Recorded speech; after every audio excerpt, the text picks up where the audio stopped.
एका जिल्हा बँकेच्या अध्यक्षपदासाठी इतकी राजकीय खलबतं का झाली असतील, असा प्रश्न छत्रपती संभाजीनगर जिल्हा बँकेच्या राजकारणावरून पडतो. अध्यक्षपद तर शिवसेनेला मिळालं, पण आनंद साजरा करताना शिवसेनेतच काही चेहरे नाराज दिसत होते. एकीकडे भाजपने स्वतः अध्यक्षपद न घेता 2 वर्ष थांबण्याचा निर्णय घेतला आणि या सगळ्यात जास्त चर्चा होती ती अब्दुल सत्तारांच्या नावाची. कारण महिनाभराच्या आत दुसऱ्यांदा त्यांच्या राजकीय गणिताला धक्का बसल्याची चर्चा आता सुरू झाली आहे. मग नेमकं पडद्यामागं काय घडलं, कोणाची चाल यशस्वी झाली, कोणाला माघार घ्यावी लागली आणि एका जिल्हा बँकेच्या निवडणुकीचा थेट संबंध 2029च्या निवडणुकांशी कसा जोडला जातो, चला आज या सगळ्या राजकीय घडामोडी अगदी सोप्या भाषेत समजून घेऊया. नमस्कार, मी स्वप्नील आणि आपण पाहता त्याचं काय महाराष्ट्र. छत्रपती संभाजीनगर जिल्हा मध्यवर्ती सहकारी बँकेच्या अध्यक्षपदी आमदार विलास भुमरे यांची बिनविरोध निवड झाली आणि उपाध्यक्षपदी भाजपचे रामराव शेळके यांचीही बिनविरोध निवड झाली. पण ही फक्त 2 नावांची निवड नाही. हा निर्णय म्हणजे महायुतीच्या आत झालेल्या एका मोठ्या राजकीय समेटाचा परिणाम आहे. कारण गेल्या 2 आठवड्यांपासून जिल्हा बँकेचा अध्यक्ष कोण होणार यावर महायुतीमध्ये जोरदार चर्चा सुरू होती. शिवसेना, भाजप आणि राष्ट्रवादी काँग्रेस या तिन्ही पक्षांकडून वेगवेगळी गणितं मांडली जात होती. शेवटी 2-2-1 असा वर्षांचा फॉर्म्युला ठरला. पहिली 2 वर्ष शिवसेना, त्यानंतरची 2 वर्ष भाजप आणि शेवटचं 1 वर्ष राष्ट्रवादी काँग्रेसकडे अध्यक्षपद राहणार. आता प्रश्न असा पडतो की एवढ्या छोट्या पदासाठी एवढी मोठी चर्चा का झाली. याचं उत्तर जिल्हा मध्यवर्ती सहकारी बँकेच्या ताकदीत आहे. महाराष्ट्राच्या ग्रामीण राजकारणात जिल्हा बँका म्हणजे केवळ आर्थिक संस्था नसतात. जिल्ह्यातील सहकारी संस्था, पतसंस्था, शेतकरी, साखर कारखाने, विविध विकास संस्था आणि स्थानिक नेतृत्व यांच्यावर या बँकांचा मोठा प्रभाव असतो. त्यामुळे जिल्हा बँकेचा अध्यक्ष म्हणजे केवळ एका खुर्चीवर बसलेला नेता नसतो, तर संपूर्ण जिल्ह्याच्या राजकीय आणि सामाजिक समीकरणांमध्ये प्रभाव टाकणारा चेहरा असतो. याच कारणामुळे या अध्यक्षपदासाठी शिवसेनेने सुरुवातीपासून जोरदार दावा केला होता. नुकत्याच झालेल्या जिल्हा बँकेच्या निवडणुकीत महायुतीनं 20 पैकी तब्बल 19 जागा जिंकल्या. त्यात शिवसेनेचे एकट्याचे 9 संचालक निवडून आले. यामुळे सर्वात मोठा पक्ष म्हणून अध्यक्षपदावर त्यांचा नैसर्गिक दावा होता. विशेष म्हणजे या निवडणुकीची संपूर्ण जबाबदारी मुख्यमंत्री एकनाथ शिंदे यांनी खासदार संदीपान भुमरे यांच्यावर सोपवली होती. भुमरे यांनी उमेदवारांची निवड, प्रचार, स्थानिक समन्वय आणि महायुतीची एकजूट राखण्यात महत्त्वाची भूमिका बजावली. त्यामुळे त्यांच्या नेतृत्वालाही या निकालातून मोठी राजकीय मान्यता मिळाली. मात्र इथेच दुसरी कथा सुरू होते. कारण अध्यक्षपदासाठी फक्त भुमरे यांचंच नाव चर्चेत नव्हतं. शिवसेनेतून आमदार अब्दुल सत्तार यांचाही दावा मजबूत मानला जात होता. विशेषतः त्यांचे पुत्र समीर सत्तार यांचे नाव पुढे आणण्याचा प्रयत्न सुरू असल्याच्या चर्चा राजकीय वर्तुळात रंगल्या होत्या.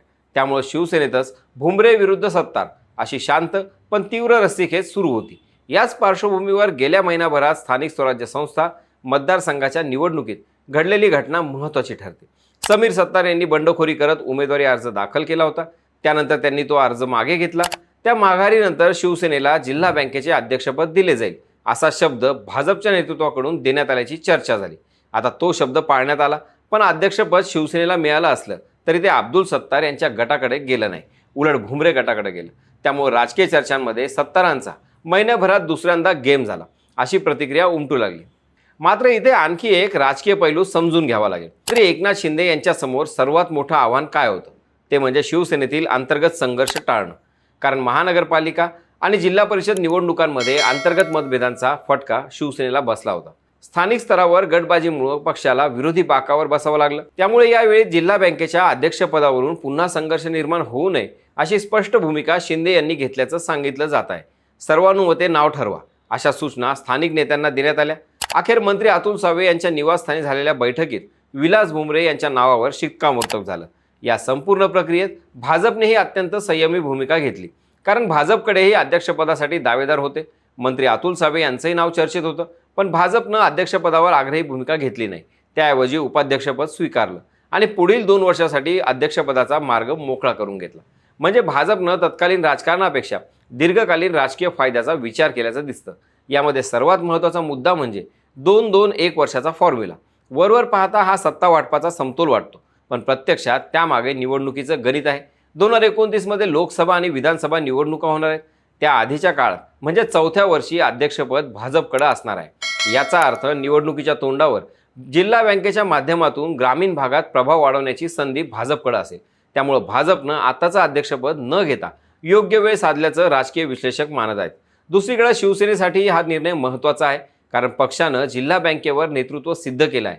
महायुतीत आपण केवळ कनिष्ठ भागीदार नाही तर जिल्ह्यात स्वतंत्र ताकद असलेला पक्ष आहोत हा संदेश शिवसेना देण्याचा प्रयत्न करत आहे. विशेषतः संदीपान भुमरे यांच्या नेतृत्वाला या निर्णयामुळे मोठं बळ मिळालं आहे. राष्ट्रवादी काँग्रेसच्याही दृष्टीने हा फॉर्म्युला महत्त्वाचा आहे, कारण त्यांना शेवटचं 1 वर्ष अध्यक्षपद मिळणार आहे.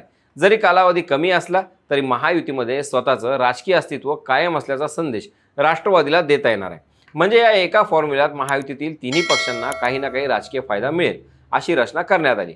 पण या सगळ्या घडामोडींमध्ये सर्वाधिक चर्चेत राहिलेलं नाव म्हणजे अब्दुल सत्तार, कारण गेल्या काही महिन्यांपासून स्थानिक राजकारणात त्यांचा प्रभाव कायम ठेवण्याचे प्रयत्न सुरू होते.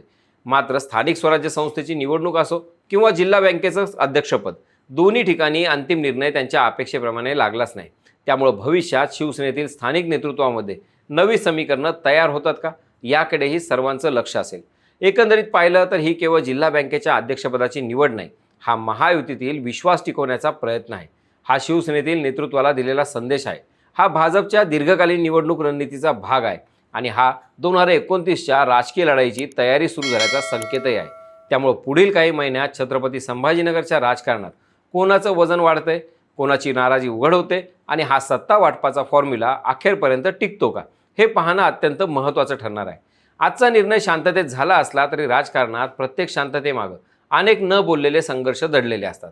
जिल्हा बँकेच्या या एका निर्णयानं महायुतीतील अनेक प्रश्न काही काळासाठी सुटले असतील, पण पुढे अध्यक्षपदाची अदलाबदल सुरू झाल्यानंतर हीच समीकरणं पुन्हा बदलू शकतात आणि त्याचा थेट परिणाम 2029च्या निवडणुकांवर होऊ शकतो का, हा प्रश्न मात्र आजही कायम आहे.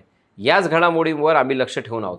तत्पूर्वी तुमच्या मते या संपूर्ण राजकीय घडामोडीत सर्वात मोठा विजेता कोण आणि सर्वात मोठं नुकसान कोणाचं झालं, तुमचं मत कमेंटमध्ये नक्की सांगा.